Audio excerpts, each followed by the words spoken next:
vous appelez cette dame pour avoir une demande de rendez-vous. C'est la dame qui est chargée des questions de logement, Madame Carole Coudray. Vous dites bien que vous appelez de ma part. Sinon, ça va être...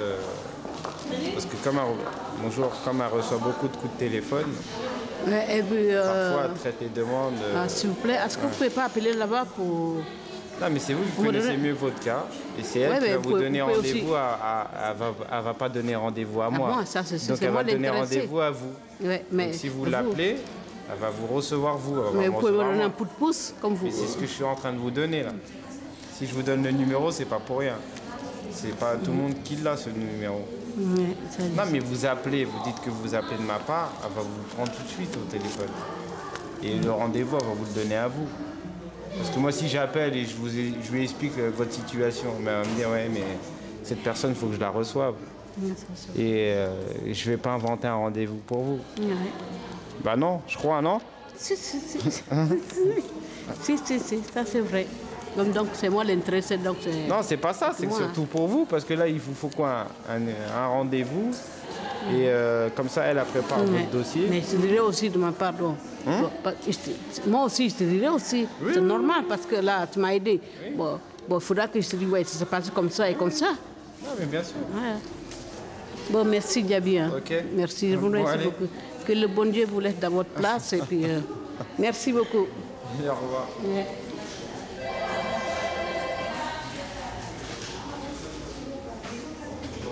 Non, c'est pas un problème.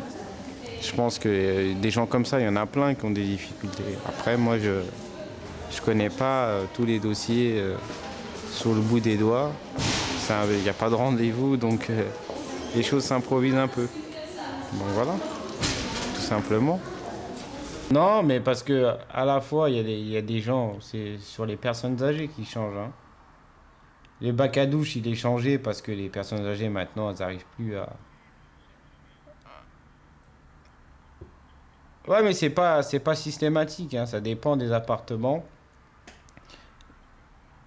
Non, mais là, c'est surtout à la demande des gens aussi. Et la priorité, c'est pour les personnes âgées qui souhaitent avoir un bac à douche. Parce qu'ils n'arrivent plus avec leur baignoire. C'est compliqué, vous savez, quand vous avez 70 ans, pas 70 ans, quand vous avez 80 ans, de monter une baignoire, c'est compliqué. Donc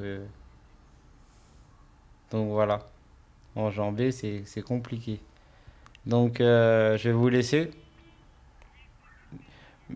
Non, mais si jamais vous avez le moindre souci, vous passez à la maison de quartier. Et là, j'espère que le message il sera transmis plus rapidement.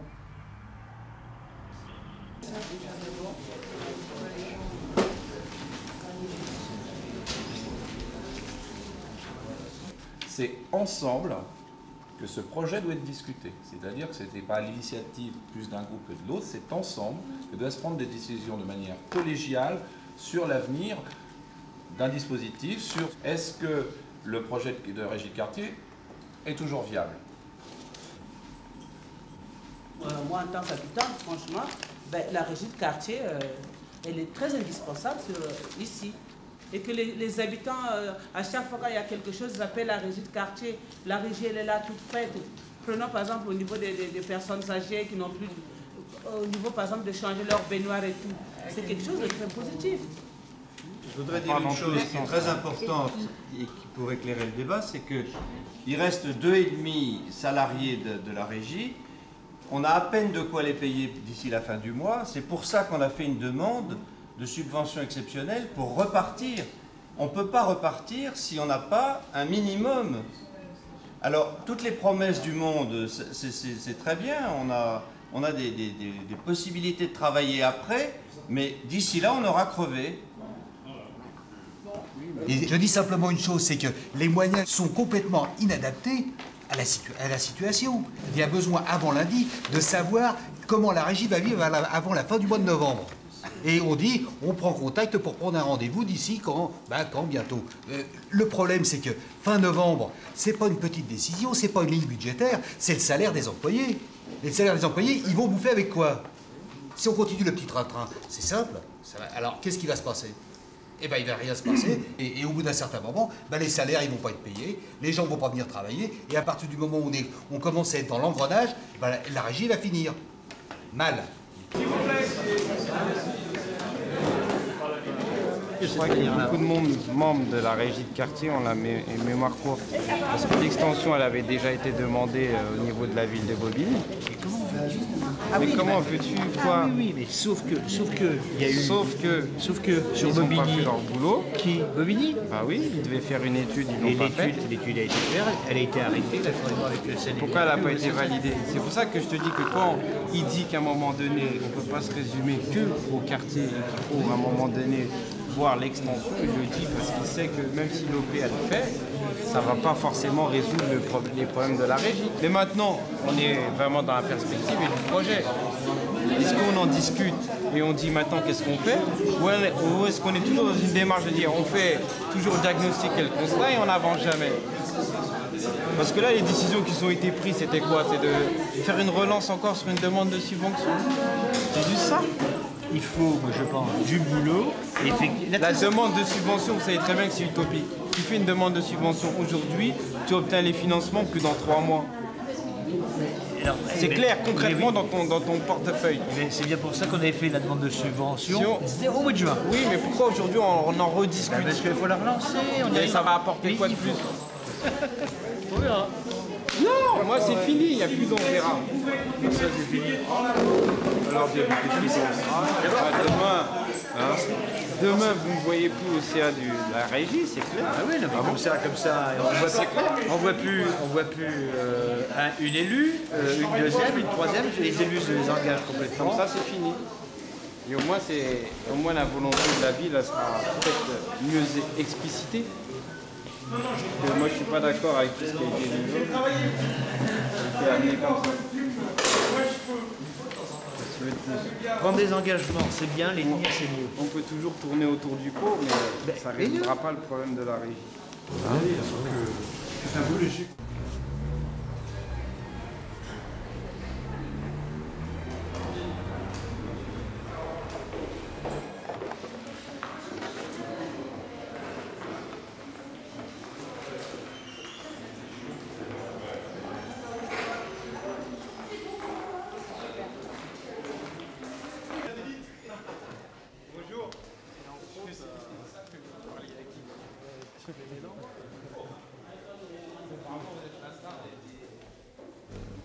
Aujourd'hui, on est là parce qu'il y a 2 demandes, monsieur Ménion. Il y a la demande qui consiste à dire on veut un lieu de culte pour tout le monde, un lieu un peu central. Et il y a une autre demande qui là émane beaucoup plus des pères africains, c'est qu'ils sont aujourd'hui dans une situation où ils ont un lieu de culte qui est un peu exigu et qui souhaitent se développer. Et ils souhaitent qu'un certain nombre de travaux d'extension soient réalisés à ce niveau-là. À Pantin, le maire, c'est celui qui décide. Et en plus, c'est le président de l'office d'HLM. Donc, vous avez le bon interlocuteur avec lui, et quand le maire il dit quelque chose, ça se fait toujours. Donc, s'il m'a missionné, et s'il a missionné en tant qu'élu d'Yabi, c'est pour qu'on trouve une solution. Donc, c'est pour ça que retarder un peu, c'est pas pour ne pas régler le problème. C'est simplement pour que ça soit fait, bien fait. Et comme on l'avait dit la première fois quand on s'est vu, nous, qu'on trouve une solution qui soit une solution qui dure. Mais ça passera que par des solutions techniques qui seront étudiées et qui sont portées à votre connaissance. On souhaite toujours de nous favoriser, d'avoir quelque chose quand même en attendant quoi, pour nous dépanner. Parce qu'on ne peut pas rester comme ça dans les locales là, il est trop serré. Il est trop. Il fait combien la superficie locale? 55 mètres carrés. 55 mètres carrés. C'est pas long. 55 mètres carrés sur 200 personnes ou 400 personnes. On est tous convaincus, vous avez pu lire dans les éléments du concours que c'était écrit. Vous pouvez vérifier que depuis que le maire a élu tout ce qu'il a dit, il a fait. et il savait que nous avions rendez-vous et il saura vendredi ce qu'on s'est dit. La question du lieu de culte ici, en tout cas depuis que nous on est élus, elle a toujours existé. Mais après, pour le financement du lieu de culte, on sait très bien que c'est par rapport on va dire à ceux qui pratiquent qui doivent participer à la construction du lieu de culte. Et là, on avance beaucoup. Là, il y a eu un problème, c'est par rapport à l'extension, si je peux dire un problème. Mais bon, on est en train de voir les différentes solutions, parce que comme on a dit, il n'y a pas qu'une solution, il y en a plusieurs. Et je pense qu'on est bien parti. On est plutôt dans une position en train de voir les différentes éventualités. On peut pas dire oui, on peut pas dire non. Non, c'est pas qu'on peut pas dire oui ni non, mais on est en train de voir techniquement si c'est possible. On dit oui, on ne sait pas où et on ne sait pas quand. Et on dit oui, c'est écrit. Le lieu de culte, il a été validé par l'ensemble de la population lors du questionnaire qui a été distribué en 2001. C'est-à-dire que c'est déjà une volonté de le dire. C'est pas juste de dire on va réunir la communauté musulmane, c'est aussi de dire au niveau de la population des Courtilières, qu'est-ce que vous voulez faire, et eux ils ont validé le fait qu'un lieu de culte soit fait. Toujours c'est la politique, hein. Bon, on attend quand même. Hein.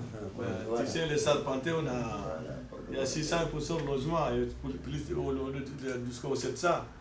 Bon, si vous avez nous compter là-dedans, bon, quand même, on peut arriver aux 50-60%. Bon, quand même, je crois qu'on avait droit un peu de dépasser quand même. Bon, c'est tout. On sait que vous êtes un homme habile, mais on est aussi habile. Et on sait là qu'il n'y a pas d'élection municipale, il n'y a pas d'élection cantonale qui nuise au maire, c'est pas son canton. Là, il n'y a pas d'enjeu, donc il n'y aura pas de remise en cause des promesses. Les politiques, c'est ça. Les promesses n'engagent que ceux qui les entendent, hein, comme disait Charles Pasqua.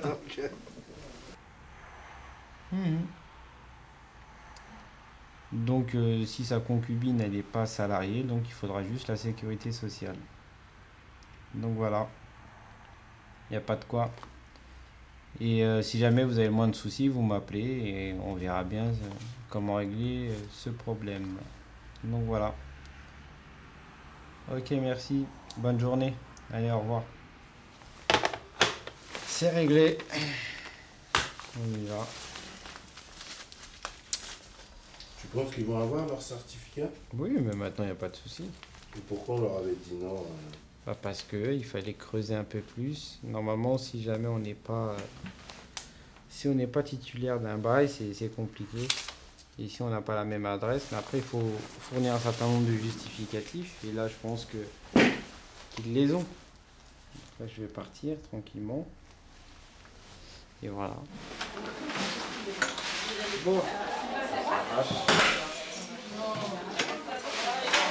Ah là là, les gars, donc il vient de coucher.